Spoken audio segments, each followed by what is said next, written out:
presencia de Dios en esta noche que nos está uniendo a todos como iglesia. Miren, si hay alguien que esté pasando por necesidad o por aburrimiento, o las cosas simplemente no están yendo bien o como lo esperamos, detén todo lo que estás haciendo ahora, tus emociones, tus pensamientos, todo, como si solamente existiera Dios y tú, solamente en este instante, solamente Dios y tú, no existe absolutamente nada más. Deja tu carga de lado y vamos a mirar hoy a Dios de frente. Y podemos verlo de frente porque tenemos la sangre de su Hijo, que nos hace estar aceptados delante de Él. Sabemos que hay pecado, sabemos que muchas veces le fallamos a Dios, que nos alejamos, que no cumplimos las expectativas que a veces creemos que tiene Dios con nosotros, porque su estándar es muy alto. Y entonces deja eso por el momento.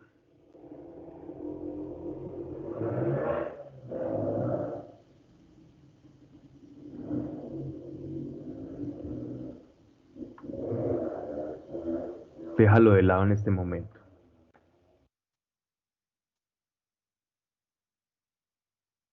y búscalo a Él. Padre, gracias. Ven, Señor, a nosotros hoy en esta noche para que podamos disfrutar de tu compañía y de tu presencia. Y que nada nos interrumpa, Señor, esta comunión, porque este espacio lo consagramos a ti, para que por tu presencia tú lo santifiques. Y cuando tu presencia llega, Dios, Padre, todo lo que no está bien se transforma. Pero ayúdanos a buscarte primeramente a ti, Dios. Gracias por tus hijos, gracias por tu iglesia aquí reunida y que no se diga aquí cosa alguna que no esté de acuerdo a tu voluntad o a tu palabra, porque es nuestro interés compartir tu palabra y no pensamientos humanos, Señor, porque es tu palabra la que nos transforma. Gracias pues, Padre, por cada uno, Señor, por cada uno que está escuchando para que la palabra hoy hablamos, que trascienda del pensamiento a las obras, Señor, y se produzca ese milagro, Señor, que solamente puede hacer tu Espíritu Santo. Y gracias, gracias Dios, porque tenemos en quien confiar. Amén. Hay un salmo que se le atribuye al rey David, es precioso. Lo tenemos en nuestro libro de Salmos, es el Salmo 4, capítulo 4 del libro de Salmos. Y, y este texto es precioso.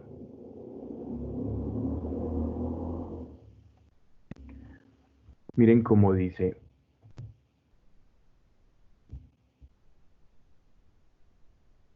cuando yo grito, respóndeme, Dios de mi justicia.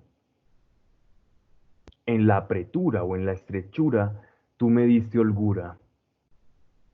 Séme propicio y oye mi súplica.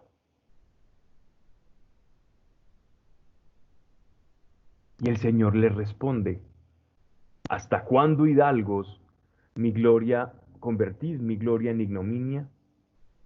Porque amáis la vanidad y buscáis la mentira. Los salmos saben que son cánticos llenos de inspiración divina. Y como sabemos, este es un canto de David, un canto profético en el que él está consultando al Señor. Pero miren la facilidad con la que David, la naturalidad con la que el rey David se acercaba a su Dios. Cuando yo grito, respóndeme. Esto nos muestra la relación que tiene con Dios. Y al hablarle a Dios, el esperar esa respuesta, esa naturalidad con la que Dios quiere que nosotros, sus hijos, nos entreguemos a Él y le expresemos nuestras necesidades.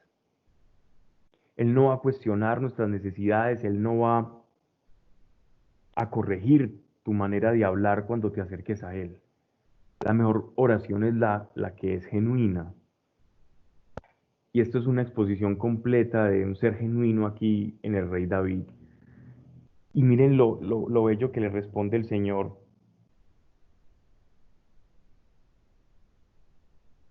¿Hasta cuándo ultrajarán a mi gloria? Amarán la falsedad y buscarán la mentira.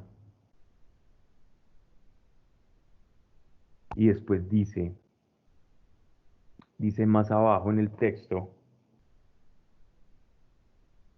el Señor ha distinguido a su amigo, el Señor me oye cuando lo llamo. El verso, en el verso 4. El Señor distingue a su amigo. Dios quiere que nosotros seamos sus amigos. Miren en esta traducción que tienen en pantalla. Pues sabed que Dios distingue al que le es grato, que me oye Dios cuando lo invoco. Al que le es grato es al amigo. Entonces, ¿cómo encontrar esa naturaleza con Dios? ¿Cómo disfrutar de esa naturalidad? Tenemos que apelar a la fe. Yo no puedo comportarme de manera natural con Dios, y miren la forma en la que se expresaba el rey David, si no creo que ya soy redimido y que Él ya me aceptó. Por eso cuando nos acerquemos a Él, y este es el ejercicio en la oración, debemos dejar todo de lado. Cuando tú vayas delante de Dios, deja todo tu equipaje a un lado. Como los viajeros cuando llegan a un hotel o a una hospedería, a un hospedaje, y dejan las maletas y van a la recepción. Vamos a entrevistarnos con Dios, dejamos nuestro equipaje. En algún momento de la conversación tomaremos elementos de ese equipaje, si son cargas, si son dolores, si son tristezas. Pero la oración debe ir enfocada a buscar el rostro de Dios, porque es Dios quien nos va a ayudar con esa carga que nosotros tenemos, pero primeramente es buscarlo a Él. Buscaremos el reino de Dios y su justicia y lo demás nos será añadido. Poco se está buscando el rostro de Dios en este tiempo. A Dios se le busca más por el favor que por el conocerle. Y es precisamente producto de conocerle y de la relación que obtenemos su favor. Y miren entonces nuevamente en el verso, en el 4:5, verso 5, lo que le responde en esa conversación que está teniendo el rey David. Esto es, como les digo, esto es un cántico. Y el coro le responde lo que Dios va a responder. Temblad y no pequéis. Meditad en vuestros corazones, en vuestros lechos guardad silencio. Este salmo encierra un secreto fundamental en la relación con Dios. Primero el rey David, desesperado de corazón, lanza un grito a Dios, y ese grito es, Señor, cuando llamo, Dios mío, respóndeme, defensor mío. Tú que me has ayudado, yo que he visto que cuando estoy estrecho, tú haces los caminos anchos. Y ahora el Señor le responde a su amigo, porque su amigo en esa confianza está hablando con él, pero el Señor le responde, tiembla y no peques. ¿Qué nos dice este temblor? Arrepiéntete. Temblad y no pequéis es arrepentimiento. El rostro de Dios es manifiesto al hombre, su presencia, su gloria, la que podemos percibir esa paz que a pesar del fuego, de la tormenta, de las circunstancias difíciles, podemos experimentar nosotros sus hijos, es porque venimos delante de Él con un corazón arrepentido. En nuestra conversación podemos clamar con dolor, con confianza, como el rey David, pero Dios responde al rey David, ok, tiembla y no peques, acércate delante de mí como quien yo soy, santo. Y para yo confrontarme a la santidad de Dios, mi yo pecador frente a la santidad de Dios, necesita de un elemento. Ya tuvimos la fe, con la fe David le gritó a Dios, pero ahora cuando está delante de Dios y Dios le está respondiendo, Él le está pidiendo, aparte de tu fe ya me tiene aquí, ya me has atrapado con tu fe, ya tu fe te ha hecho camino hasta mí, pero necesito algo más de ti, arrepentimiento. Tienes que saber que soy santo y que hay cosas dentro de ti que no lo son. Reconócelas pues para que podamos tener esa conversación y esa comunión que te va a servir a ti y que me va a glorificar a mí porque se va a hacer mi voluntad. Luego de esto, le dice, meditad en vuestros corazones y en vuestros lechos, guardad silencio. Esto es todo el proceso de arrepentimiento en el que yo examino mi vida, cómo me estoy comportando de cara a los demás y a Dios. Estos son los ingredientes de la relación con Dios. Arrepentimiento, introspección, conciencia del bien y el mal, de cómo me estoy acercando a Él. Pasamos más abajo en el Salmo 4, verso 7. Y un poco más abajo, si Claudia me ayuda un poco, para no eso, para leerlo desde la pantalla. Son muchos los que dicen, ¿quién nos hará ver la dicha? Alza sobre nosotros, oh Dios, la lumbre de tu rostro. Esto ya es el pueblo junto al rey David clamándole a Dios porque el rostro, su rostro glorioso, permanezca. Pero vamos a ver entonces en el verso 8 que nos sigue relatando cómo se da esta comunión con Dios a través de este salmo. Diste a mi corazón más alegría que cuando abundan el trigo y el mosto. En paz me duermo, luego en cuanto me acuesto, porque tú solo, Señor, me haces reposar o me haces dormir confiadamente. ¿Cuál es el producto? ¿Cuál es la consecuencia de la cercanía con Dios? Y ojo, porque aquí el rey David está en una circunstancia adversa. Aquí el rey David no simplemente está teniendo una conversación con Dios, está buscando su rostro porque le necesita, porque necesita a su amigo.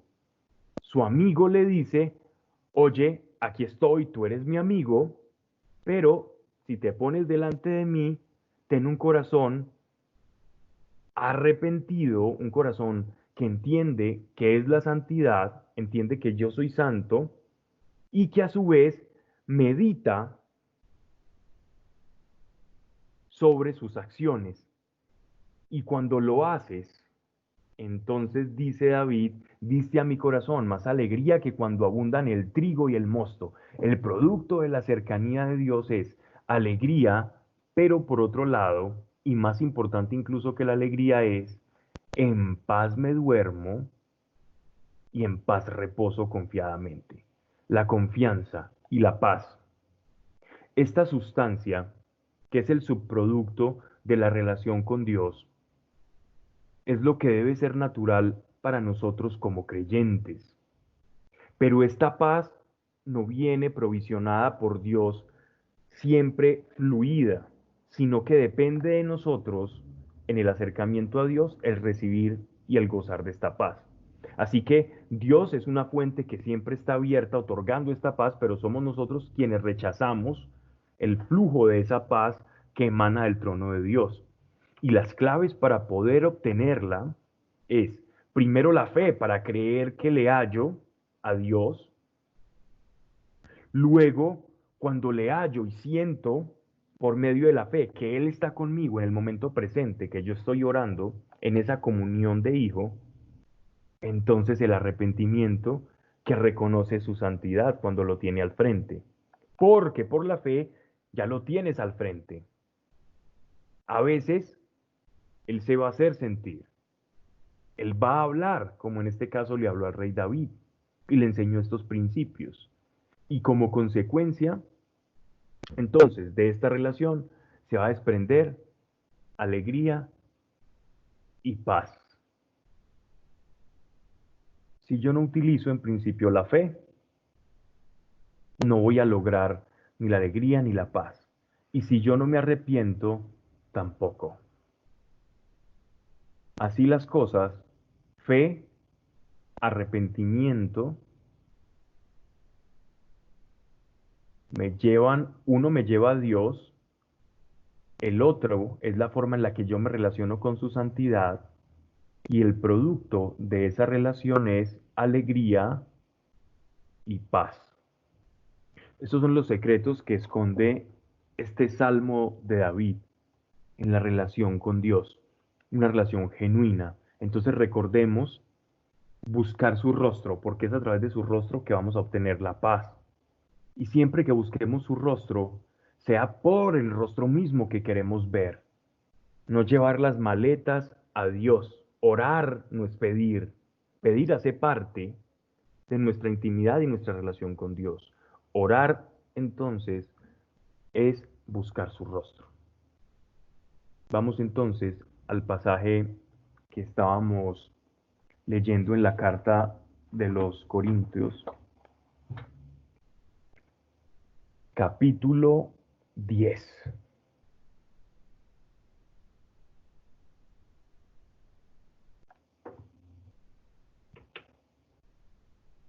Perfecto. Íbamos analizando el texto en el que se le hacían una serie de preguntas al apóstol Pablo, y la última que habíamos escudriñado era sobre los alimentos y las cosas ofrecidas a los ídolos, donde Pablo nos había hecho una exposición muy similar a la que hace a los romanos en su carta, y nos expresa lo siguiente: la conciencia es lo que acusa a una persona, y esa conciencia debe ser dirigida sobre todo por la caridad, por el amor que tengamos a los demás. Entonces, cuando yo tengo conciencia que esos ídolos no son nada, el hecho de alimentarme de esa comida ofrecida a los ídolos, entonces no va a ser nada para mí. Pero si para otro hermano en la fe es algo porque su conciencia lo acusa y le revela que eso es pecado, entonces para prevenir el escándalo, yo no haré lo mismo. Y eso todo envuelto en el principio del amor, que es el motor que mueve esa acción para no escandalizar.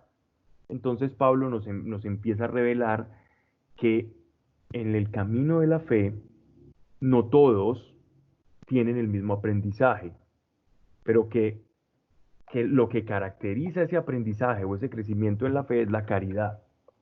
Es el sustrato de esa experiencia cristiana, debe ser o debe reflejar el amor.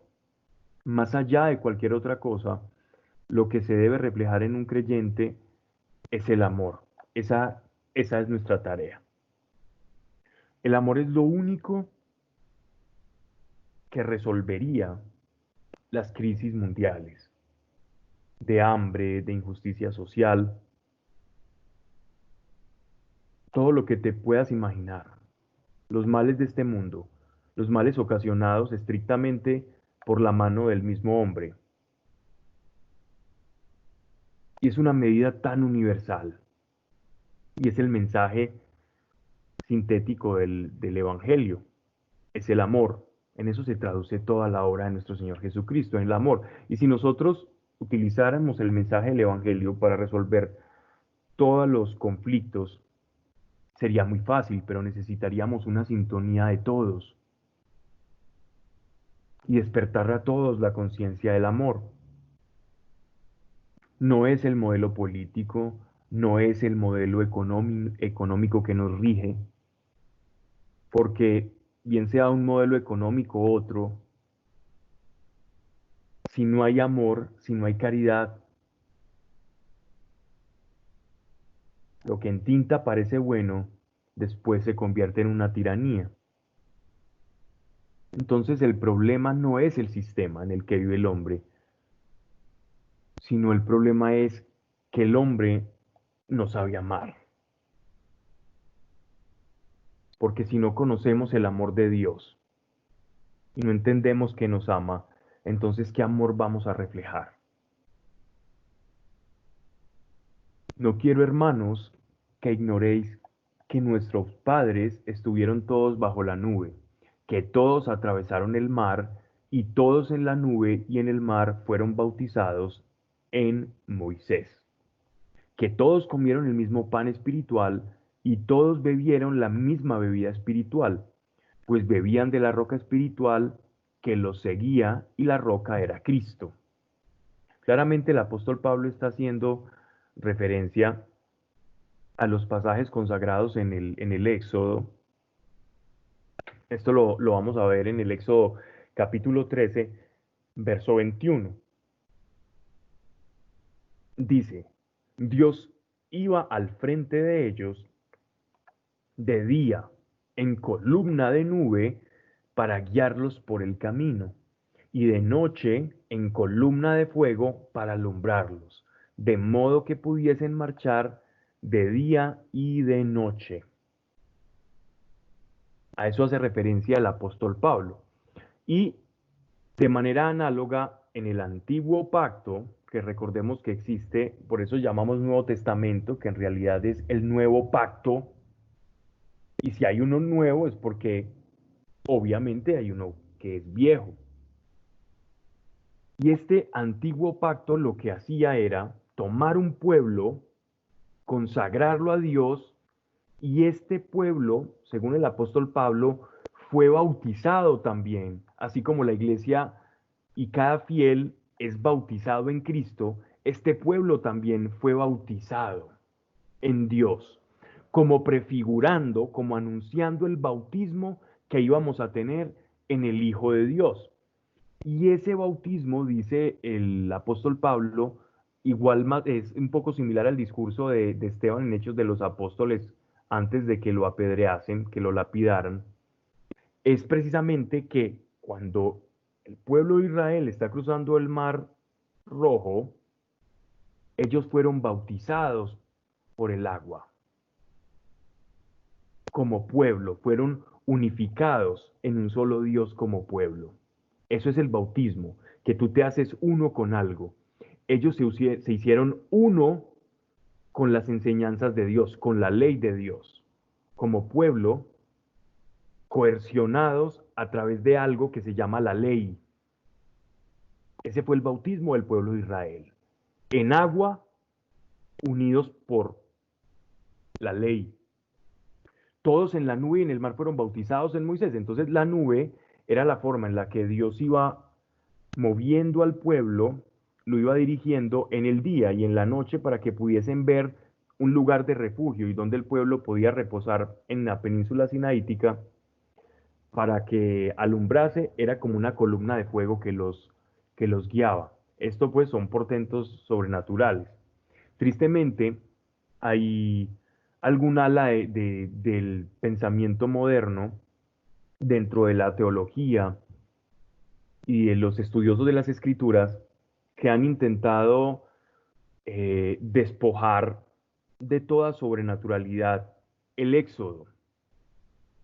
Y esto es muy triste porque cuando yo intento despojar, quitarle, arrebatarle al Antiguo Testamento todos los hechos sobrenaturales y milagrosos, entonces, ¿por qué sí es fácil creer en un Cristo resucitado y es tan difícil creer que el mismo Dios que resucitó a Cristo, a nuestro Señor de los muertos, que es la esperanza y la garantía de la fe que tú y yo poseemos,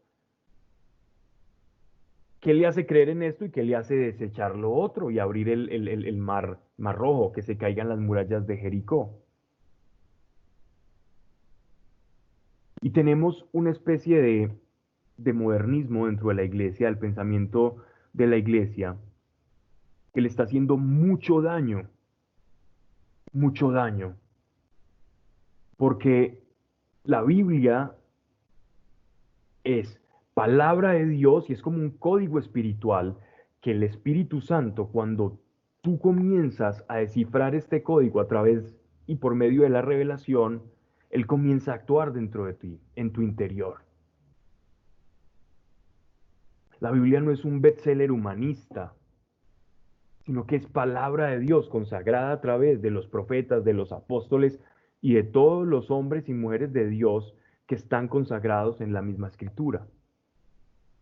Y es el ejemplo que el apóstol Pablo nos está dando, nos está desglosando y dando una explicación. Un apóstol que tenía toda la autoridad plena para enseñarnos los misterios de la fe, ya que estaba versado no solamente en la ciencia, porque era judío de judíos, sino a través de la revelación del Espíritu Santo, qué significaba esa apertura del Mar Rojo. Y todos bebieron la misma bebida espiritual, pues bebían de la roca espiritual que los seguía, y la roca era Cristo.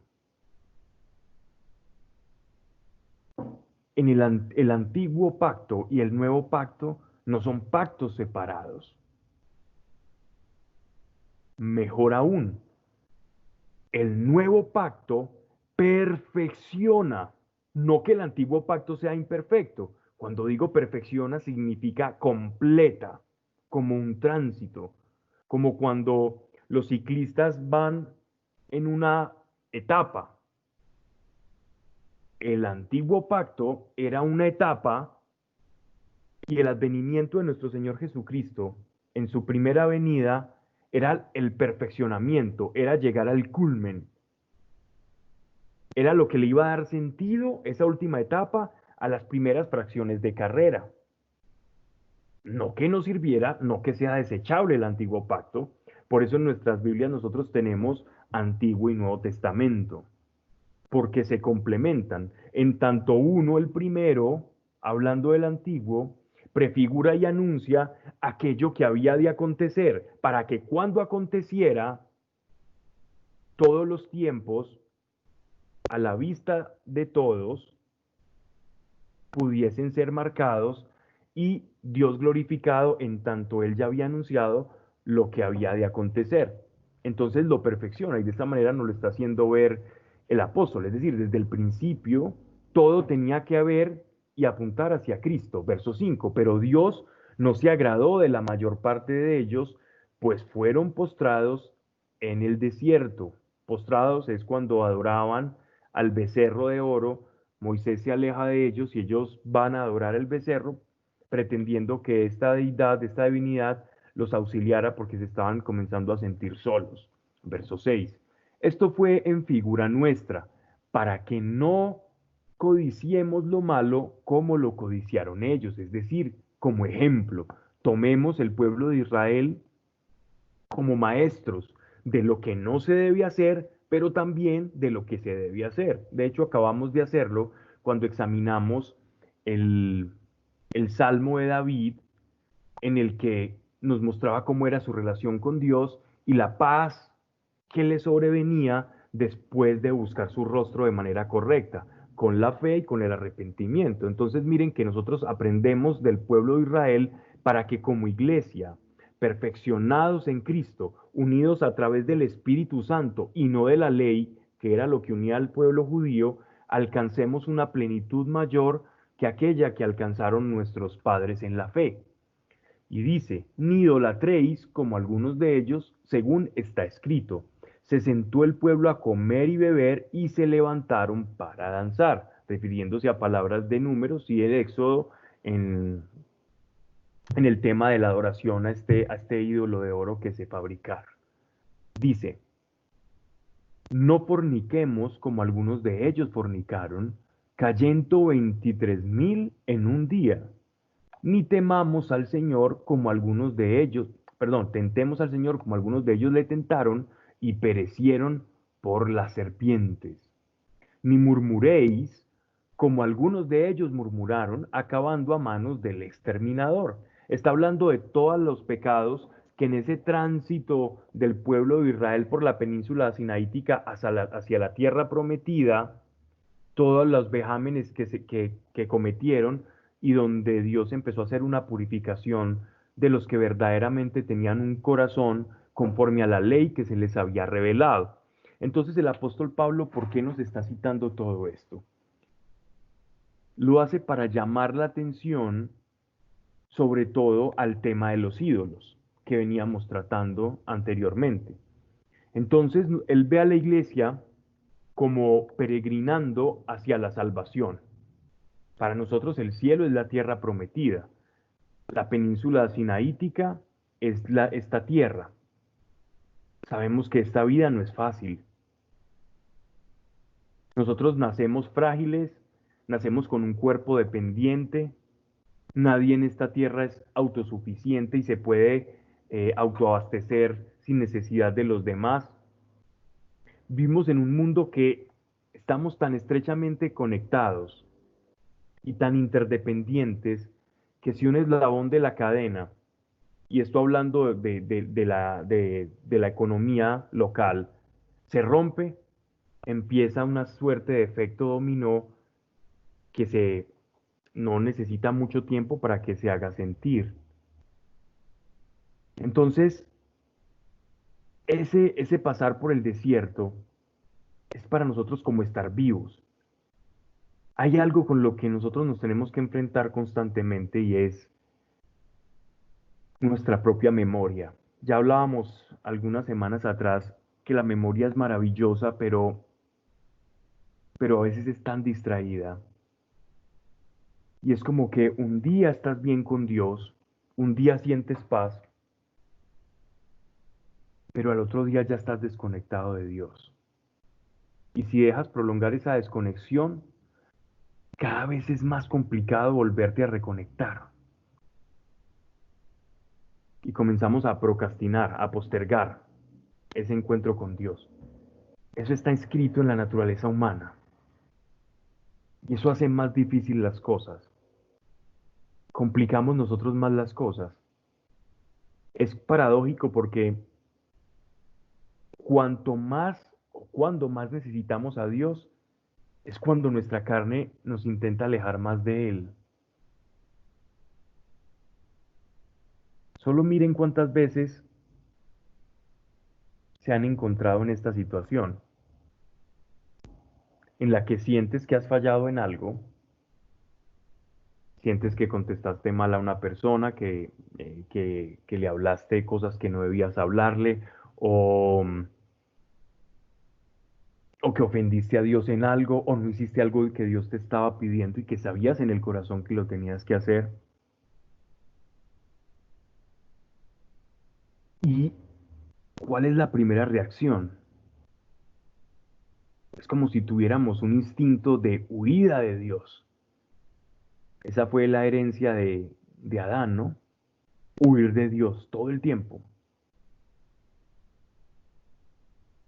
Sobreponerte a esta huida es tener casi tu problema resuelto. Tu problema no es muchas veces el pecado con el que estás luchando, y ojo con lo que estoy diciendo, sino que tu gran enemigo termina siendo la huida de Dios. Si el gran privilegio del Evangelio es unirte a Dios, entonces, ¿cuál va a ser el mayor enemigo del Evangelio? Es alejarte de Dios.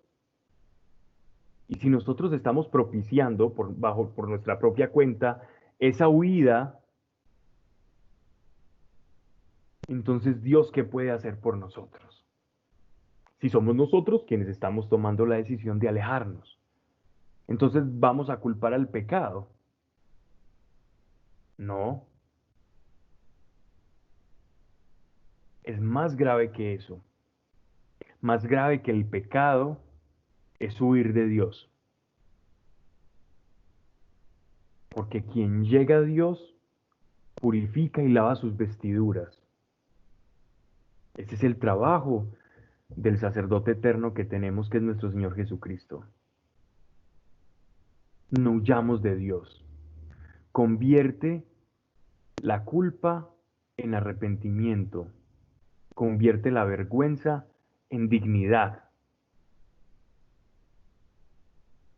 Convierte la huida en conocimiento del pecado, del bien y el mal. Pero no transformes el pecado en huida, porque entonces huir te hará pecar 3 veces más después. Más le vale a Dios un pecador constante que alguien que peque poco y se aleje mucho. Porque quien se aleja mucho no está en el reino, pero quien quizás, de pronto en su fragilidad, peca mucho y se arrepiente, más cerca de Dios estará y el Espíritu Santo actuará sobre él. Porque entre más cerca de Dios estés, más convicción de juicio y justicia vendrá para ti y más gratitud de aquel que te limpió. Más peligroso que pecar es huir.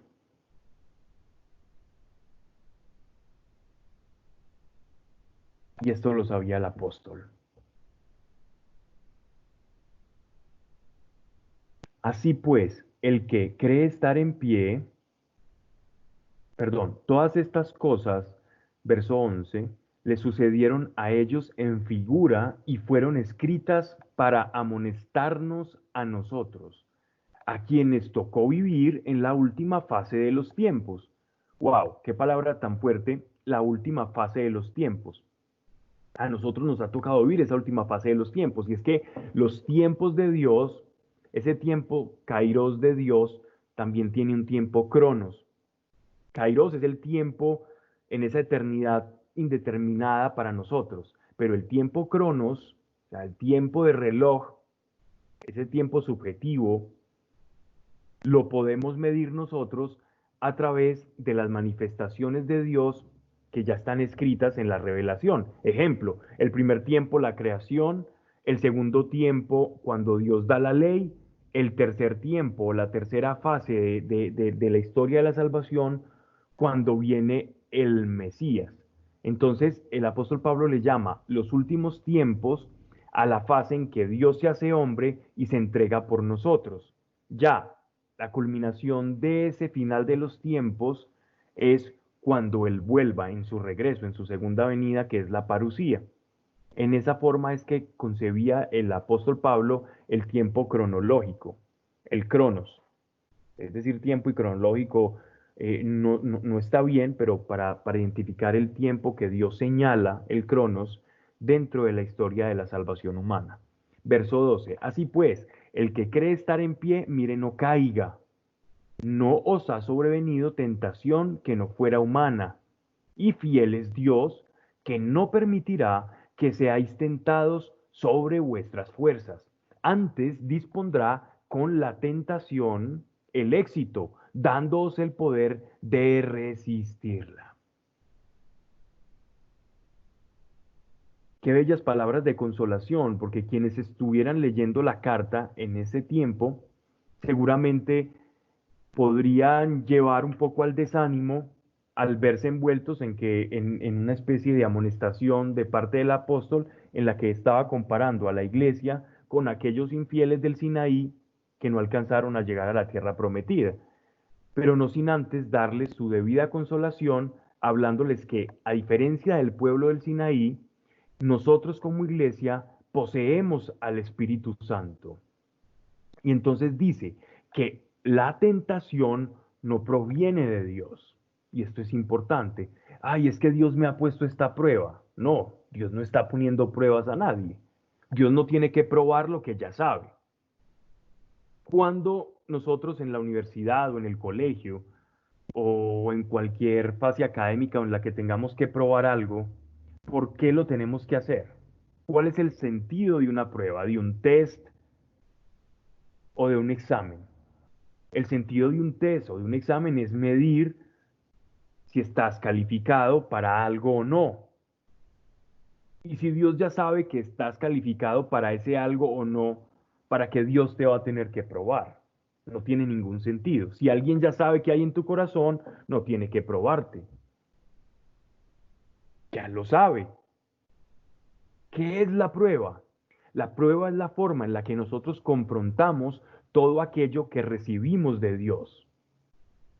La prueba no es una medida que Dios nos pone, no es una valla para ver si estamos de alguna manera preparados para un siguiente nivel. Dios no necesita que le probemos nada. No necesitamos probarle nada a Dios. ¿Cómo le vas a probar algo al que todo lo conoce? Estaríamos asumiendo que Dios ignora cosas de nosotros y que Él necesita de un test para poder saber si vamos a pasar o no. La prueba es la dificultad de la vida, del camino del Sinaí, frente a la revelación o el conocimiento que nosotros tenemos de Dios. Escucha bien esto que te estoy diciendo. La prueba es la revelación que tenemos de Dios contrastada a las dificultades de la vida. Eso es la prueba. ¿Ven qué diferente es? Porque muchas veces interpretamos a Dios como, como si todo el tiempo nos estuviese poniendo simplemente caídas. Entonces, te da una herramienta y después te prueba a ver si la puedes pasar. Ese no es Dios.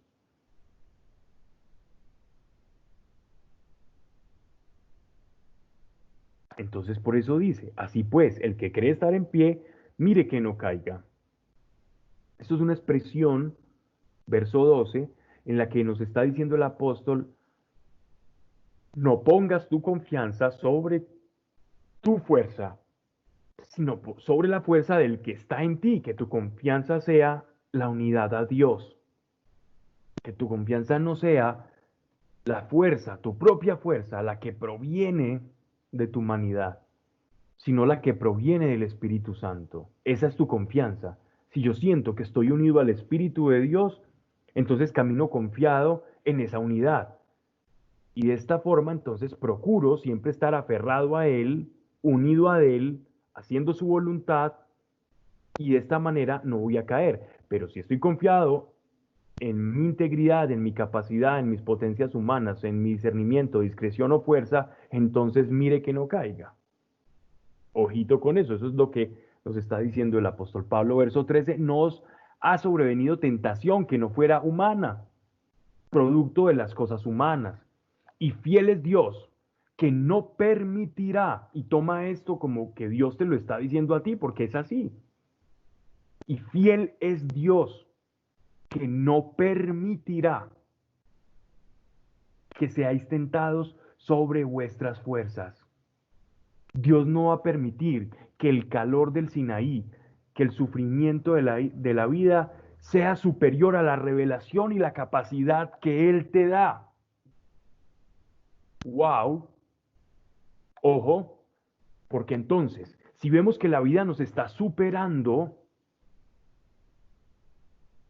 significa que nuestra relación con Dios, en nuestra relación con Dios no estamos recibiendo el sufrimiento, el suficiente equipamiento para poder enfrentar esas situaciones. Porque entonces aquí Dios se nos presenta como alguien que nos provee herramientas para poder pasar el desierto, así como lo hizo con el pueblo de Israel, les dio roca. Cuando en las fuentes de Meribá, que eran amargas, el, Moisés ponía la vara y brotaba agua cristalina, agua potable. Cuando Moisés abría el cielo, salía maná y caía y los alimentaba. Y cuando querían carnes, igualmente, codornices venían y ellos podían comer carne. Entonces Dios los estaba cuidando y el viento solano, las inclemencias del desierto, de esa región árida y montañosa, que es la península sinaítica, no pudo acabar, no pudo agotar las fuerzas del pueblo de Israel porque Dios les daba las herramientas necesarias para pasar. Entonces, si vemos que la vida se nos está convirtiendo en un calvario, busquemos las herramientas que Dios nos está dando, porque Dios es fiel y dice, y no permitirá que seáis tentados. Tentados significa que la prueba no tenga salida. Es como que te entregan un crucigrama que no se pueda resolver, o una sopa de letras sin las suficientes letras o salidas, o te hacen un laberinto sin salida y no puedes cruzarlo por más que intentes. No, Dios te abre salida, Dios te abre paso. Ese es el privilegio que tenemos nosotros en nuestra vida. Sea una enfermedad, sea un divorcio, sea un problema familiar, tenemos salida.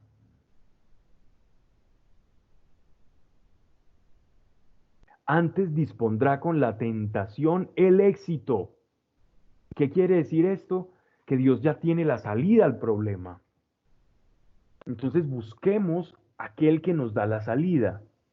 Pero yo, al igual que cuando estoy resolviendo un laberinto, estoy cruzando un laberinto, me voy a topar con diferentes salidas y alguien me puede decir, ven, es que es por acá, es por la acupuntura. Otro me puede decir, no, es por el yoga. Otro te puede decir, no, es pidiendo este dinero prestado con estas personas de dudosa procedencia. Otro más te puede decir, el camino es que no haya camino, el camino es quitarte la vida. Pero solo hay un camino y solo hay una puerta y Dios la conoce. Y el que es el camino, la verdad y la vida, sabe a dónde llevarnos, dándonos el poder de resistirla. Hago hincapié en este pasaje para que cuando lo leamos, el Espíritu Santo impregne en nosotros y estemos pasando por una situación y esta palabra de Dios sobrevenga en nuestros corazones. Y no pensemos, esto es un laberinto sin salida. Sí, es sin salida para mis sentidos.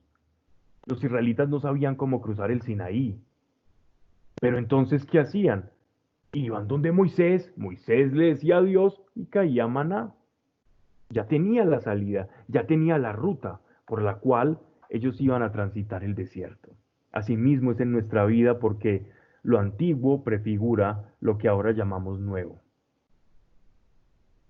Por lo cual, amados míos, verso 14, huid la idolatría.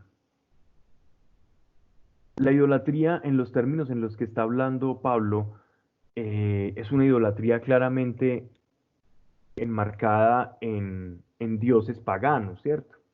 Refiriéndose en su mayoría pues a los dioses del panteón de Grecia. Y ahora la idolatría la debemos entender en ese contexto, pero idolatría no solo se refiere a esto, sino que la idolatría es en el altar de mi corazón que tengo como prioridad. Si yo tengo como prioridad el éxito o la realización personal, significa que mi ídolo es ese éxito o realización y Dios está por debajo. Dios no está empoderado ahí, Dios no tengo un altar en mi corazón a Dios, sino que en ese altar tengo el éxito, no un ídolo de barro. El dinero, una obsesión por conseguir dinero, significa que entonces mi ídolo es el dinero,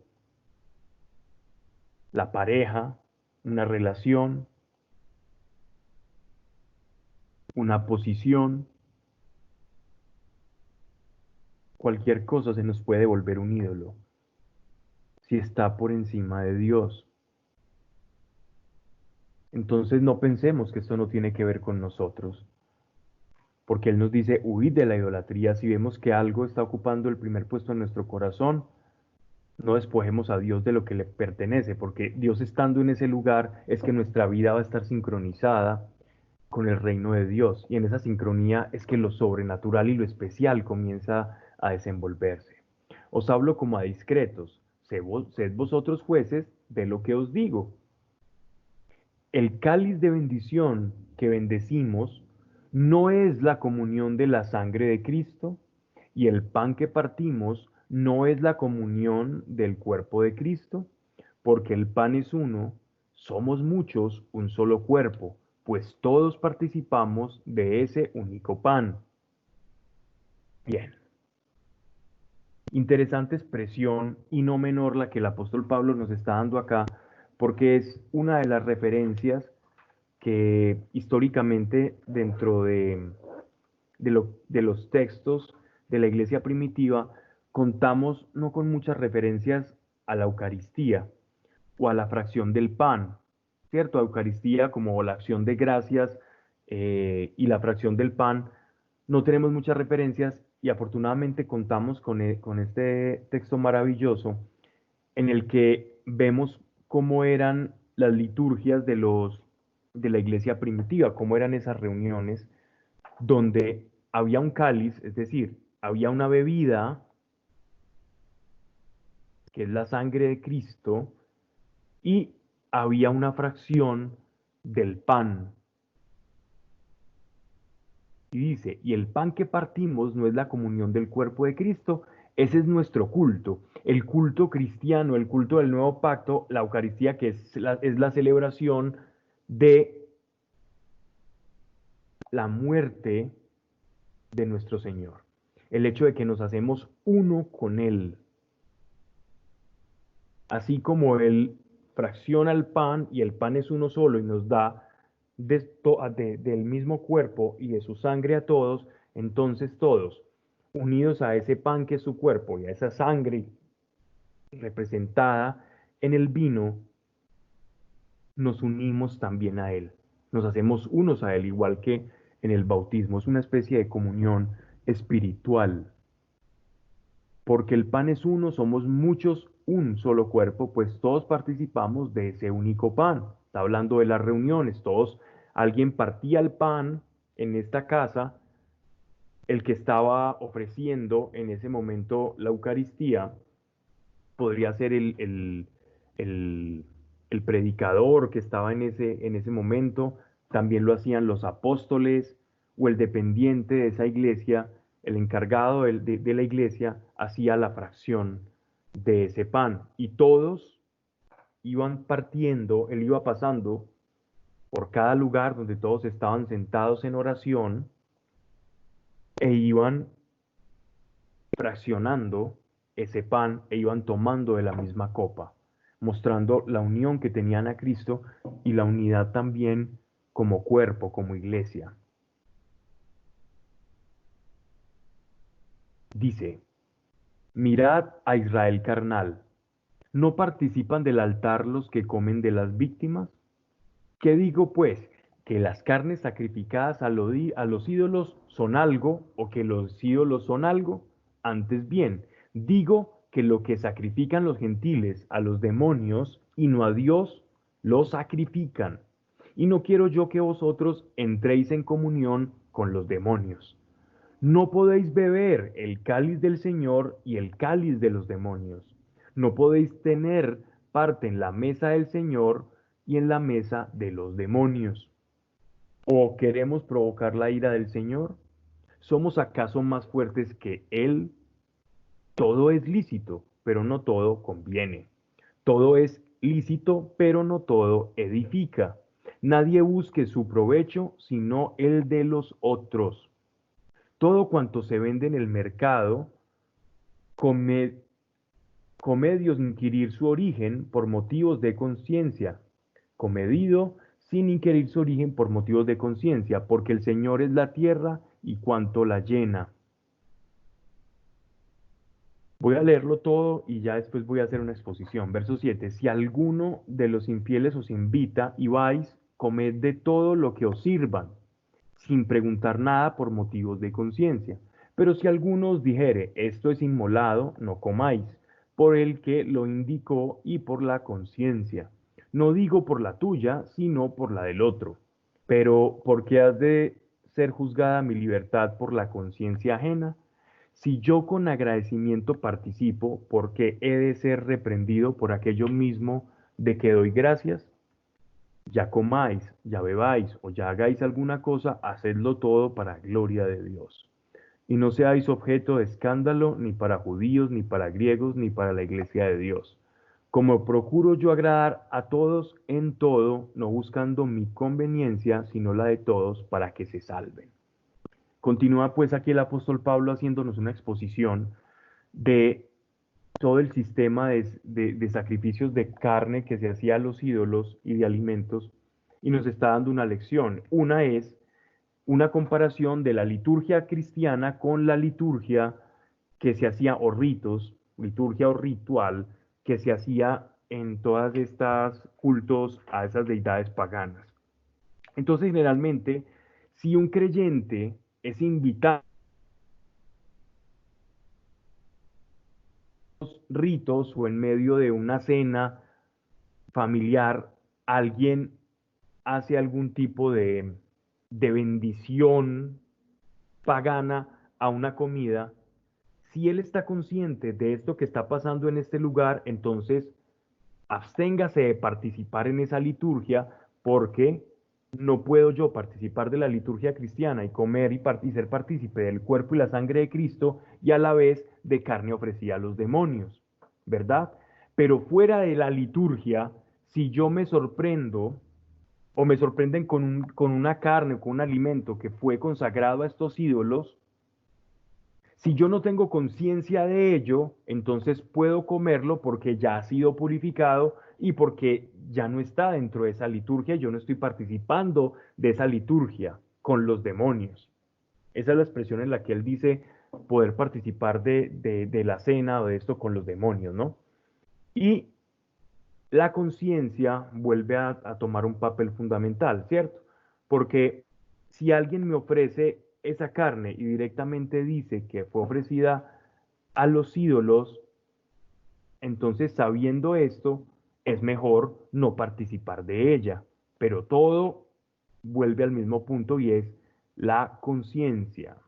Y termina diciendo en el verso 31, ya comáis, ya bebáis o ya hagáis alguna cosa, hacedlo todo para gloria de Dios. Ese es el principio. Hacedlo todo para gloria de Dios.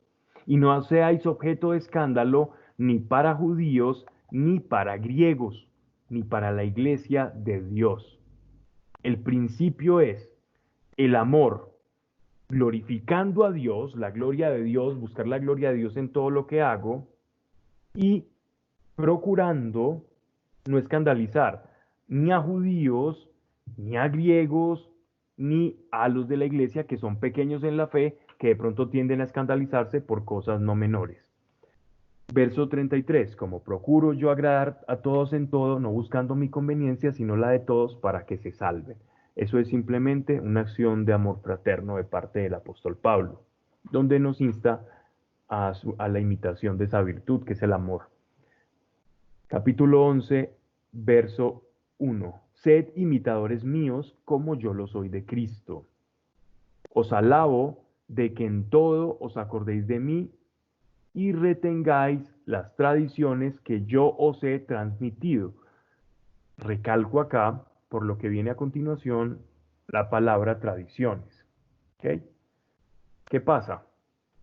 Los apóstoles son aquellos, en sentido amplio, todos los predicadores llenos de la autoridad de Cristo, porque es Cristo el que comisiona, es Jesucristo el que te da a ti una misión, no es el Espíritu Santo o no es el Padre, aunque los tres siempre intervienen, hay una división en quién da las funciones en la iglesia, y las funciones de la iglesia las da la cabeza y la cabeza es Cristo. Entonces Cristo es el que te comisiona y el que te otorga a ti el ministerio, el servicio o quien da tu llamado. Es quien reparte, quien dice, ¿no?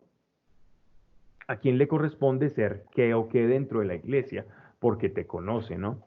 Entonces dice, estas tradiciones eran cuando llegaban los apóstoles y fundaban la iglesia, normalmente tenían unos parámetros, unos quehaceres dentro de la iglesia dentro de la liturgia y las congregaciones, y generalmente no cambiaban mucho de locación en locación, salvo de pronto la primera iglesia, que era la iglesia fundada en Jerusalén, que todavía,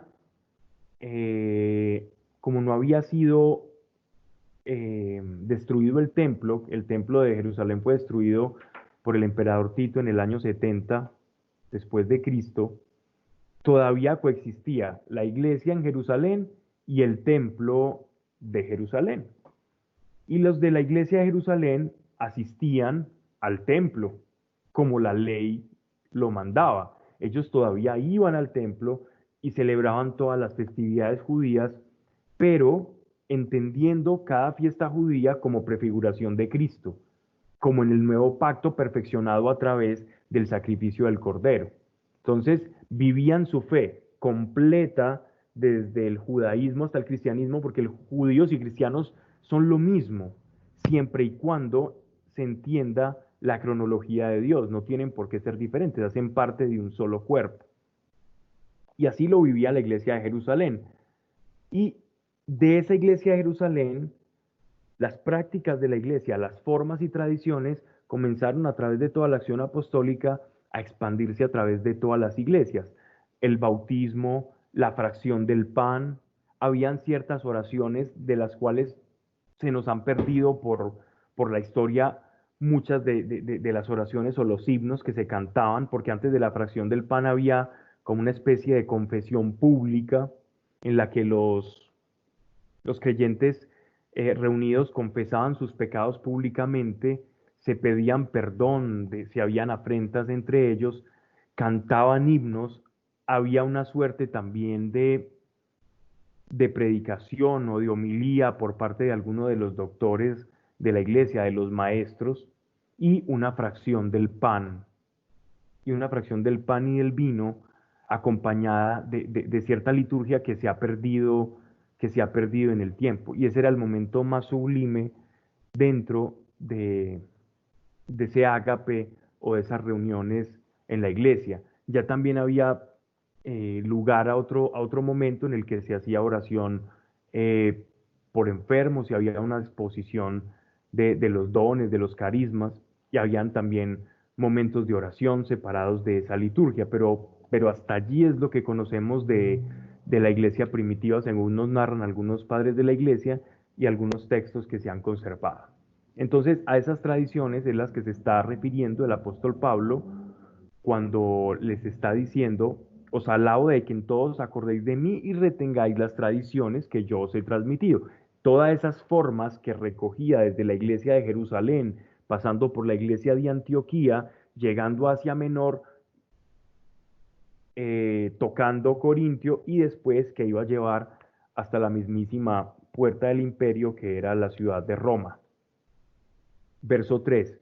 Pues bien, quiero que sepáis que la cabeza de todo varón es Cristo, y la cabeza de la mujer el varón, y la cabeza de Cristo Dios. Y antes de que se nos pongan los pelos de punta, sobre todo si hemos escuchado mucho de la tercera ola del feminismo moderno, entonces vamos a comprender cuál es la naturaleza de lo que aquí el apóstol Pablo nos está diciendo, ¿cierto? Entonces, una de esas tradiciones era la forma en la cena del Señor y en la liturgia, cómo hombres y mujeres iban a llegar allí a este recinto y de qué forma iban a orar. Y la forma que el apóstol nos está enseñando es precisamente en el orden de la creación. El orden en que las personas llegaban a la liturgia es la forma en la que Dios creó al mundo desde Génesis. Entonces es simplemente un orden establecido, jerárquico, desde la creación, y ellos venían en esa liturgia siguiendo ese mismo orden que Dios les dio. Porque para el apóstol, esa santa cena, esa liturgia que se hacía a esa congregación, era un momento tan sublime en el que incluso ángeles estaban allí congregados junto a la iglesia, ofreciendo esas oraciones y elevando esas oraciones a Dios. Era todo un cortejo de celebración, era una celebración, no era un golpe de pecho. Después de pedir perdón por los pecados, de ofrecerle y acercarse a Dios con arrepentimiento, ellos celebraban la unión con Dios. O sea, la iglesia siempre ha gozado de alegría, por eso se cantan himnos, los himnos de júbilo, de alabanzas, con panderos, decía el apóstol Pablo, que cantaran la alegría de ser redimidos. La iglesia no es una suerte de personas dándose golpes y flagelándose, porque entonces, ¿qué es lo que se celebra? Ellos celebraban la unidad con Dios. O sea, la iglesia es alegre. Y esa era la tradición. Entonces, pues bien, quiero que sepáis que la cabeza de todo varón es Cristo, claro. Cristo está por encima del hombre. Cristo es la cabeza del hombre. Porque en la creación, Cristo existe antes que el hombre. Cristo no es criatura. Jesús no es criatura. Criaturas son los ángeles. Criatura significa que fueron creados. Cristo, Jesús, no fue creado, Cristo ha existido desde siempre. Y en el principio, dice Juan, era el verbo. Y en el principio era el verbo, es decir, antes de su encarnación, él ya existía, ¿verdad? Entonces, si Cristo ya existía, pero antes de Adán, Adán que representa al varón, viene después. Entonces, Cristo, que es antes, viene, está por encima del varón, es cabeza del varón, y la cabeza de la mujer, el varón. En el orden de la creación, Génesis dice que Dios ve al hombre y dice, no es bueno que el hombre esté solo, saca una fracción de su costado y crea su complemento del costado para que sea cuidado por Adán, para que ella sea cuidada por Adán. Entonces, en ese orden de creación es que ellos llegaban a las liturgias. En las sinagogas igualmente era para las mujeres. Las mujeres cubrían su cabeza porque su cabeza, su cabellera, era la gloria o representa la gloria de su esposo, porque fueron creadas para su esposo. Y el hombre le tiene que responder a Cristo, entonces tiene que asumir que Cristo es su cabeza. Y ese es el mismo orden que Pablo da a las familias y a las parejas en Efesios. Y todo tiene que ver con el orden de la creación. No quién es más que nadie, no quién es mejor que el otro. Él está tomando el orden de la creación de Dios para llevarlo al orden familiar, tomando el tipo de la creación y reflejándolo en el tipo familiar y en cómo se iba a desarrollar la liturgia, los cánticos, la oración y las reuniones, los ágapes de la iglesia. Entonces miren que cuando entendemos las tradiciones y el orden cosmológico que tienen dentro de la reunión de los fieles, aquí no hay que rasgarse las vestiduras pensando que Pablo era un misógeno, sino que entendemos que él tiene la cosmología desde Génesis y de esa cosmología parte el orden en la reunión de las asambleas.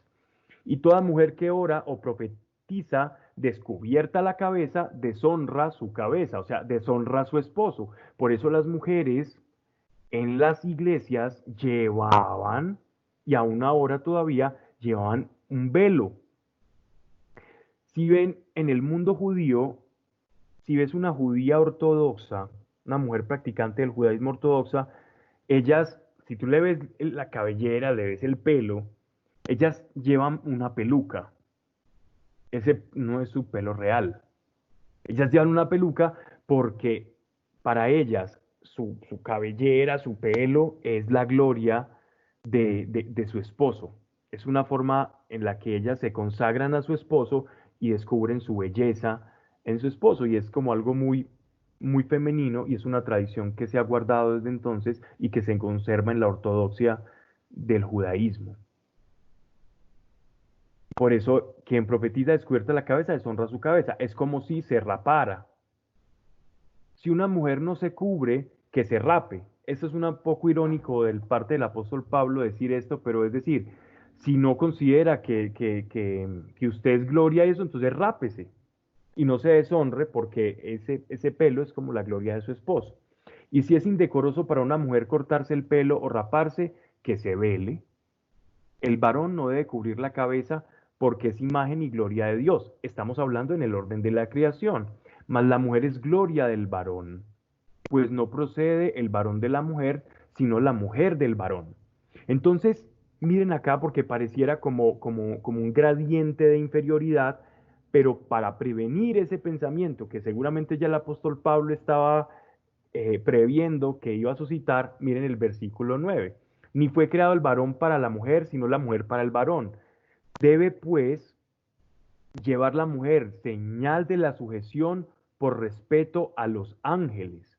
Expresión no muy fácil de identificar, pero es un poco como lo que yo les decía anteriormente. Dentro de la congregación era muy usual el saber, incluso con el don de discernimiento espiritual, todos eh, los ángeles que participaban dentro de la congregación. Y es que eso pasa dentro de la iglesia. Cuando estamos reunidos nosotros en el mundo espiritual están pasando muchas cosas.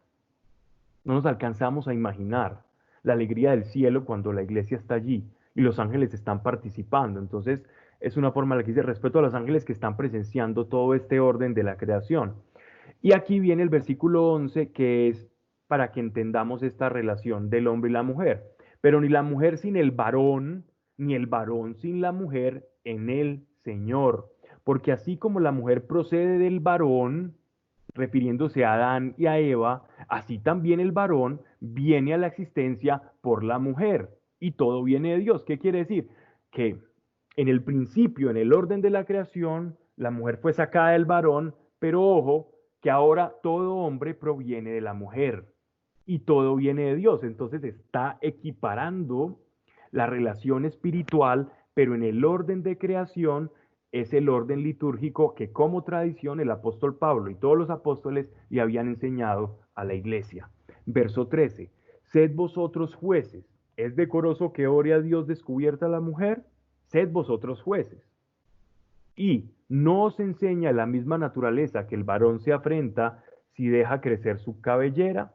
Esto era un adagio romano en el que el hombre que se dejaba, que tenía el pelo igual al de las mujeres, no se veía como bien, ¿cierto? Entonces él está diciendo, juzguen ustedes que en la misma naturaleza nosotros vamos comparando y vamos mirando qué es decoroso y qué no.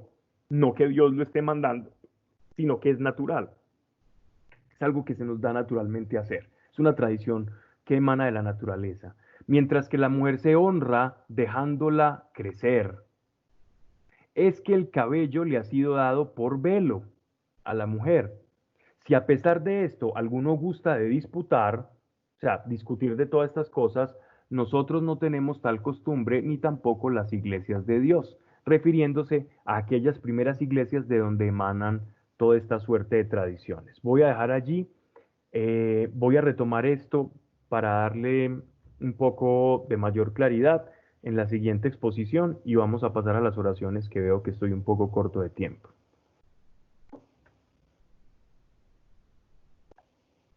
Gracias por Andrea, Señor, y gracias por su sanidad, Señor. Toda palabra que haya sido, Señor, pronunciada a favor y en el nombre de Yeshua de Nazaret, hoy cubre, Señor, a Andrea. Y declaramos hoy como iglesia en el